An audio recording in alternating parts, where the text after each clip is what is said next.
Good morning and win today.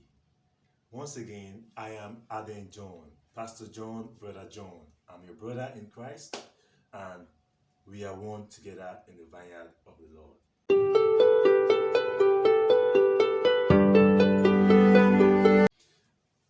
Thank you very much for joining me on the second video of the series, My Journeys with the Man in the Synagogue, Senior Prophet T.B. Joshua. If you watched the first video, I believe you must have seen it. We are taking a sequel to that now. And in the first video, I did mention that I've ever been attentive, sitting, writing, taking notes, understudying. Like I said, I wasn't in a haste to be too close because I wanted to understand more of the messages, the words, the eternal words that was given to this man, the senior prophet T.B. Joshua. So today, for records, it's not for show off. Here are just a few of the books, writings, of the jottings that I have sat down and taken notes. Over the years, over 10, 12, 15 years, I've been diligent at it, like I said. And if you don't mind, I would like to read just some few passages in such notes, and we can take a refresh of what the man of God said some years back. It will refreshing you. Thank you very much. This is from the 26th of April 2009. I was going through the notes and I realized that there's something that I would have wanted you to see. Let me just be brief. Yeah, the man of God was saying, whatever your gift is, that is what God will use to bless others. Your gift may not be needed by everyone, but somebody is in need of your gift. We have widows, fatherless, needy. They are fatherless because they have no father. On and on and on and on. On and on and on. The man of God keeps saying, he keeps preaching, and there are core truths that I picked in each of his sermons. And these, like the man of God said, meditation brings about revelation. After I listen to him, I take time to record it, type it out, read it over and over again, meditate upon it, and until the word becomes a living being in me, becomes part of my body, my blood, my soul, and gives being. God gives being to his word. Why am I sharing this? I'm sharing this because I want you to understand that there is a dimension of the man of God that you didn't know about.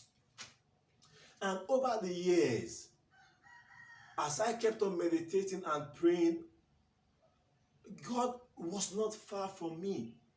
From time to time, like I did mention, the man of God would appear to me in a dream and tell me some salient truths. Tell me some things that are very much pertinent.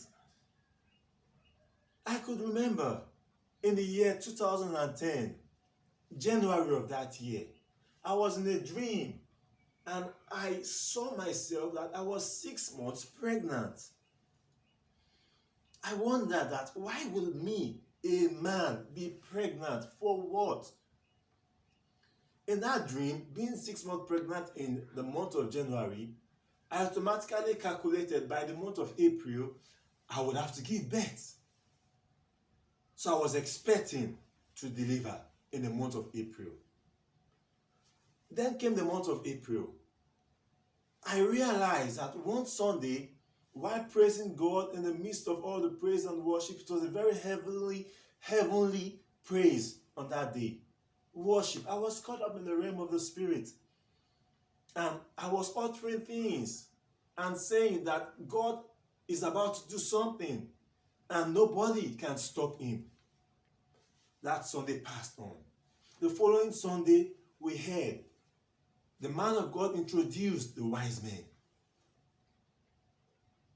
Then I remember that, was this what God was trying to tell me by way of type and forms? that yes, something is about to happen. And believe me, during the time of the wise men, biblical prophecy was fulfilled. I won't speak much on that now. But God told me and made me to understand that Revelation chapter 11 was being fulfilled during that timing. Scriptural prophecy is not alphabetical orders. It's not 1, 2, 3. God gave the prophecy far ahead of time. He alone reveals. He alone explains. We cannot compute and expect that what is said in this will happen just like this. The Bible is all parables. But when the time comes, God makes it palpable to the senses of humans. And He gives being to His word.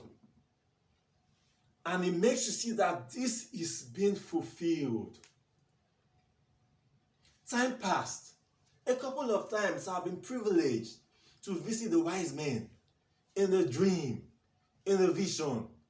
I would go interact with them, chit chat, and say hello, how. Those were the privileges that God gave me then. But why am I saying this? Scripture says, write the vision down, make it plain so he that readeth it runs with it.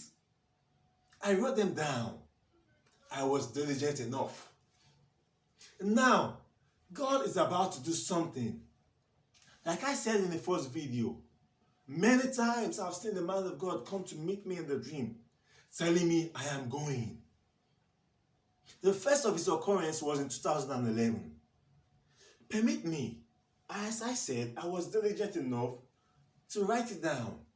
Now, I want to read it to you. And I would read a part that concerns us all. So, follow me. This dream, I had it November 11th of the year 2011. I had it at 4:50 a.m. When I have dreams like this, when I wake up from them, my pen, my paper, I document it. I write them down so that I don't forget. Now I want to read some part of it to you. I was in a dream and I found myself somewhere around the square. And that place and location, just as it was from when synagogue first started. The work of building was still much on, a lot of projects going on here and there. Then, many things were going on. Old, young, we were all working, busy, hammering, nailing, knocking, concrete work, a lot of things were going on. In that dream, I knew that that was the site that Skoan started. I knew that that was how, where Papa started his ministry. I mean, the man in the synagogue. It was very clear. And I found myself in the settings of the foundation of the square. I was a member and I was very well acquainted with the process of things. In this dream, the man of God started out his ministry, but in person was not the person he was back then. It was at his present age, as at the time I had this dream. Now, in this dream, I saw myself sitting with the man of God while the workers were carrying on with their work. The man of God was telling me that he wants to go and watch a football match. He was speaking in Yoruba dialect at this time. The man of God said he wants to go and watch a football match. But this match was a personal one, not a general one. He said that I would have to see to the affairs of the church. He was handing over to me to coordinate the whole program for the next day. This was a revelation. This meant I was going to handle the day's program. He told me that I would have to ensure that there is provision for the people who are going to come, that they have to do well, feed well, I have to take care of them, and do a lot of things. Now, before the man of God left me in that dream, 11th of November 2011, the man of God, we were both sitting down. He placed his right hand on my forehead as though he wanted to lay his hand on me and pray for me. After placing his right hand on my forehead, he removed it. And then he placed that same right hand on his own forehead too. He repeated this action again for the second time. Placed his right hand on my forehead and then placed it on his own forehead for a second time. I then was sobbing so heavily in that dream. I was saying to myself, is this how the man of God started his ministry? Wow. So the man of God started to move on his journey to go and watch his personal football match, while I was set to carry out the task he has given me. This was the first dream that I had, seeing the man of God going. I woke up from this dream, I was so much baffled. I was weeping. I couldn't say to anybody. I kept it. I wrote it down and kept on praying about it. Like I said, this is not the first. Many others came on.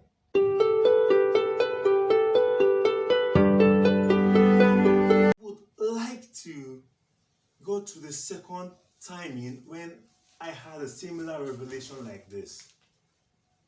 And I would like to read it to you. This was on the 30th of September in the year 2012. Now I woke up, alas, it was a dream. But it was a very real dream. In that dream, I was somewhere inside of the synagogue. And somewhere, I knew, someone was dancing around and, the man of God wanted to touch, and, and all of a sudden, I saw the man of God, Senior Prophet T.B. Joshua, standing beside Jesus himself. Jesus was standing, and the man of God was standing next to him and moving with him. This was a dream. Real. Sometimes you wake up and have some dreams and you wonder that, oh, I woke up. Oh, and you have instances saying, oh, wow, but you know that this was so real. It's one of the type of dreams. Now let me read on. Before long, the man, T.B. Joshua, walked up to me. Hey you, how are you? So he asked me, where have I been? And I responded that I've been around, here, there. But that response was not satisfactory to him. I tried explaining, but no. He didn't want that. And he went ahead and said,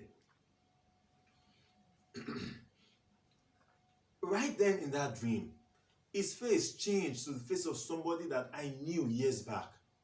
And it was quite significant because there was a kind of a transition back then. So now, I was discussing with the man of God, Senior Prophet T.B. Joshua, and I was moving alongside with him as he was walking towards a direction. While explaining some things to him, he said to me, he said, because I have finished everything for you. I wondered, what was he trying to say? The man of God was telling me that he has finished everything for me. This was in the year 2012, September 30th. Okay. Now, at the same instance, he was traveling and he was carrying a very big bag, but the bag was empty. He was traveling and he carried the bag on his shoulders. Now, I knew he was on a journey. He was about to cross the expressway to the other side. As soon as as someone that I respected, I had to assist, collect the bag and carry the bag along with him. And after that, I found out that I was also carrying a traveling bag too. I myself was also on a journey. So I put my bag in his own bag and we were on. As he crossed the road, the middle partitioning We were crossing. Before you know it, he crossed and he was already in the bus. And I was telling him, wait, wait, wait. And the bus was moving. And I asked him that, do I wait here for you? Where are you going? And he told me in Yoruba dialect. He said, I am going to Abeokuta. Abeokuta in Yoruba translates to under the rock in English. I wondered that what type of dream is this for the second time over the space of a year. I was baffled. I couldn't utter it to anybody. But the man of God kept on telling me over and over again, countless number of times after this, I've had similar revelations, telling me he has finished everything for me. He has done this, he has done that. I would see him carrying a heavy traveling bag, moving along the way. I join him, I carry it, and before you know it, he's gone. Something was happening. All these, as they were happening in the realm of the spirit, I continued praying and studying and meditating and, of course, fasting. And sooner or later, I realized that more assignment is being given unto me, which means that there are tasks and assignments that he expects me to carry on after he has departed. Now, please, please, please, don't be too quick to judge. Don't be too quick to say no about this one. No. Spiritual things are different. And I don't mince words here. I'm making you understand that the man of God handed over a ministry to me. I'm not talking about the church. I'm not talking about Squan. I'm saying a ministry, which means there are some things that God has given to me through him, of which after he has departed, I'm meant to run with the vision. Thank you very much. Join me in the next video and remain blessed. God bless you. Wow, I want to believe that you've surely gained something out of this teaching. Thank you for listening. Remember, subscribe, hit the notification button, and expect more videos like this soonest.